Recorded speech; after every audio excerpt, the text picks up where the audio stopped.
తెనాలి నియోజకవర్గంలో పారిశుద్ధ్యం పైన ప్రత్యేక శ్రద్ధ చూపించాలనే ఉద్దేశంతో ఒక ప్రణాళికబద్ధంగా మన తెనాలి మండలంలో మొదటి గ్రామం కొల్కలూరులో ఒక మార్పు తీసుకొచ్చి చూపించాం. అక్కడ డ్రైన్ నిర్మాణం కూడా రాష్ట్రంలో వినూత్నంగా మ్యాజిక్ డ్రైన్లు అనేది గౌరవ ఉప ముఖ్యమంత్రి గారు పవన్ కళ్యాణ్ గారు పంచాయతీరాజ్ శాఖ ఆధ్వర్యంలో కొన్ని కార్యక్రమాలు చేపట్టాం.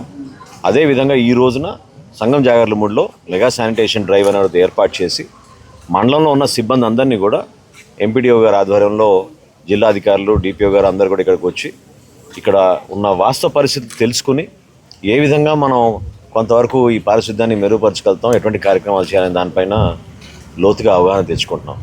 సో ఖచ్చితంగా డ్రైన్ల నిర్మాణం అవసరం. అదేవిధంగా ఇదివరకు నుంచి మన సంగం జాగర్లమూడికి ఒక ప్రత్యేకత ఉంది. ఎంతో చరిత్ర కలిగిన గ్రామం.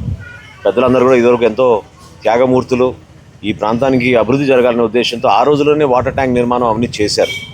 అయితే కొత్తగా నిర్మాణం అయిన కాలనీల వైపు ఇంకా పైప్ లైన్లు అవి జరగలేదు.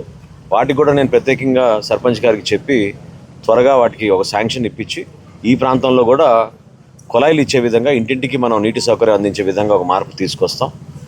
వీటితో పాటు గ్రామంలో వైద్య సేవల గురించి ప్రత్యేక దృష్టి సారించాం. దాదాపు 80 నుంచి 90 మంది ప్రతిరోజు మన ప్రాథమిక చికిత్స కేంద్రంగా వస్తున్నారు. ఇంకా పెంచాలి ఆ సంఖ్యని. ఎందుకంటే మనకి ఇది ఒక క్లస్టర్ విలేజ్గా ఉండేది గతంలో మనకి సంగం జాగర్లమూడి. అనేక ప్రాంతాల నుంచి ఆరోగ్య సమస్యలు ఉన్న వాళ్ళు తెనాలి ప్రభుత్వ ఆసుపత్రికి వెళ్ళడం కన్నా ముందు ప్రాథమిక చికిత్స ఇక్కడ చేయించుకుంటే ఆ హాస్పిటల్ పైన కూడా అంత లోడ్ పడకుండా ఉంటుందనే ఉద్దేశంతో ఈ కార్యక్రమం చేస్తున్నాం. రాబోయే రోజుల్లో కూడా సిమెంట్ రోడ్ల నిర్మాణం, అదేవిధంగా కొంతమంది స్తంభాలు మార్చమని కోరారు, అది కూడా ఆ మార్పు తీసుకొస్తాం. ఇక్కడెక్కడ పొరపాటు జరగకుండా సంగం జాగర్లమూడిలో ఖచ్చితంగా ఈ మెగా శానిటేషన్ డ్రైవ్ ద్వారా ఒక మార్పు అనేది అందరి సహకారంతో వివిధ శాఖలు కలిసి ఈరోజు పనిచేసుకుంటున్నాం.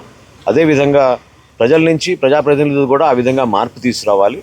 అందులో భాగంగా ఇందాక హాస్పిటల్లో కొన్ని అభివృద్ధి కార్యక్రమాలు చేయాలనుకున్నాం. వీల్ చైర్ కానివ్వండి, లేకపోతే దానికి సంబంధించిన ర్యాంప్ కానివ్వండి, అక్కడ పారిశుద్ధ్యం విషయంలో టాయిలెట్స్ విషయంలో కానివ్వండి, పెద్దలందరూ సహకరించి వాళ్ళు సొంత నిధులు కూడా కేటాయిస్తామని చెప్పారు.